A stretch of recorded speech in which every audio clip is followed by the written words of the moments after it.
दोस्तों, आज की कहानी है भाभी रोटी नहीं खिलाना है तो मत खिलाओ। दोस्तों, कहानी शुरू करने से पहले अगर हमारे चैनल को सब्सक्राइब नहीं किया हो तो कर लीजिए ताकि आपके पास पहुंचे हर रोज नया वीडियो।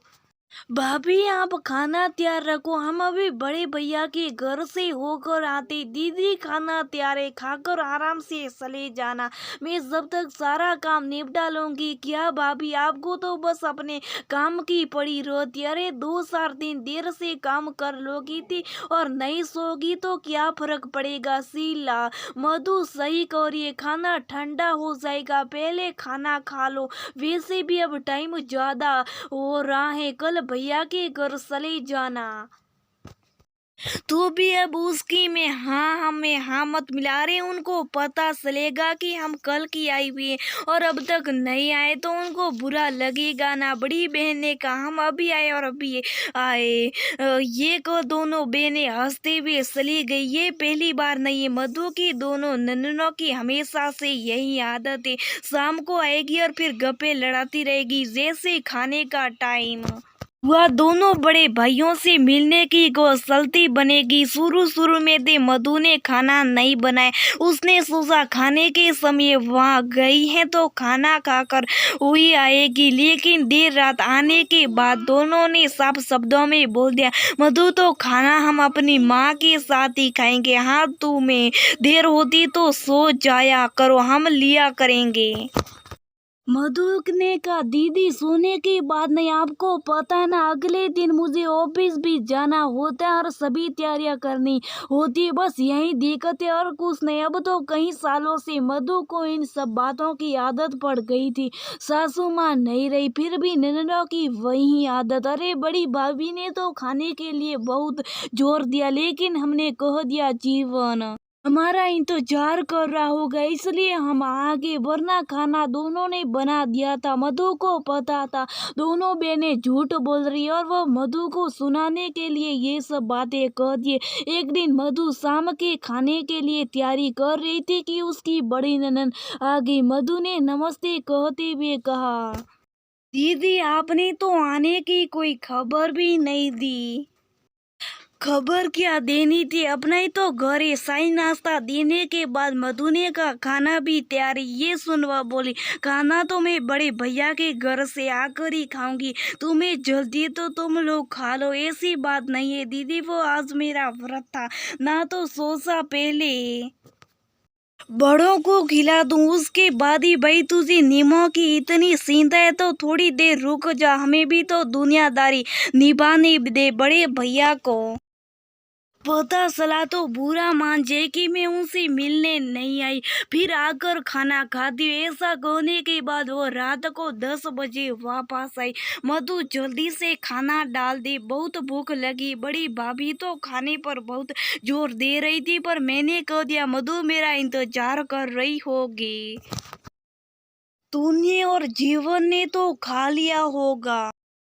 नहीं दीदी, ये भी आपका इंतजार कर रहे थे। ये कहते हुए मधु ने दोनों बहन भाइयों के लिए खाना परोस दिया और खुद रोटियां सेकने लगी। मधु रोटी लेकर आई तो उसने देखा कि उसकी नैन रोटी को उलट पलट कर देख रही थी। उसने पूछा, दीदी क्या हुआ? कुछ नहीं, मुझे रोटी कुछ कच्ची लग रही है, मधु दीदी के लिए दूसरी रोटी ला दो, जीवन ने कहा।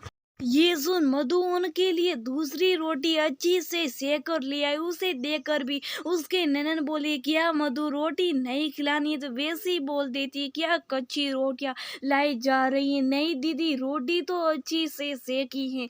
जीवन ने भी रोटी देखी तो बोला, दीदी रोटी तो सही है, तो क्या मैं झूठ बोल रही हूँ? अरे ऐसी रोटियां तो हमारे यहाँ जानवरों को दी जाती हैं। मैं तो तुम दोनों की सोच कर वहाँ भी खाना छोड़ आई। बड़ी भाभी कितनी जिद कर रही थी, लेकिन मुझे तुम लोगों की फिक्र रहती है। तुम दोनों हो कि ऐसा कर रही हो ना, खिलानी है तो साफ साफ बना कर दो। ये सुन मधु के आंसू निकल आए। अपने आप को संभालते हुए वो बोले, कैसी बात कर रही हो दीदी, आप इतनी सी बात को कहाँ से कहाँ लेकर आई हो? रही हो आपको कुछ कहना हो तो साफ साफ कहो, ये रोटियां का क्यों बहाना लगा रही और अब ये बड़े भाई भाभी की तो रहने दो। इतना तो आपको भी पता है कि ये आप सबकी कितनी परवाह करती। सासू माँ से सब सुन चुकी, उनकी आप भगत के बारे में इतने सालों से मैं यही सुनती आ रही हूँ कि हमारे लिए सभी भाई बराबर है, आपके लिए होंगे लेकिन उनके लिए आपका क्या महत्व है ये तो आपको भी पता और मुझे भी, लेकिन मैं अपने मुंह से कुछ कहना नहीं चाहती थी, लेकिन आज आपके व्यवहार ने मुझे कहने पर मजबूर कर दिया। मैंने कभी भी आप लोगों की किसी बात का बुरा नहीं माना, लेकिन आज आपने मेरे आत्म सम्मान को ठेस पहुंचाई। मेरी इतनी सालों की सेवा को आपने पल भर में मिट्टी में मिला दिया। आपसे मैं हाथ जोड़कर यही कहना चाहूंगी कि अगर आपको छोटों से इज्जत लेनी है तो बड़ों की तरह व्यवहार करना सीखे। अगर आपको मेरी कोई बात पसंद नहीं तो आप उसे प्यार से समझा सकती थी। मैं बुरा नहीं मानती, लेकिन काम मैं भी करूँ और ताने भी मैं सहूँ, ये सब मुझसे नहीं होगा। तेरे सामने मधु इतना बोल रही है और तू चुपचाप सुन रहा है। हम तो तुझ पर इतना मरते और तू हमें घर बैठा कर बेइज्जती कर रहा है। अगर मधु ने अपनी बातों के लिए माफी नहीं मांगी तो मैं फिर तेरी सोकड़ पर फिर कभी नहीं सड़ूंगी। दीदी अगर मधु गलत होती तो मैं एक बार नहीं 100 बार उसे माफी मांगने के लिए कहता। आप मेरी बड़ी बहन हो, इज्जत करता आपकी, लेकिन इसका मतलब ये नहीं कि आपकी गलत बात को भी मैं सह सकूं। वो भी मेरी पत्नी है।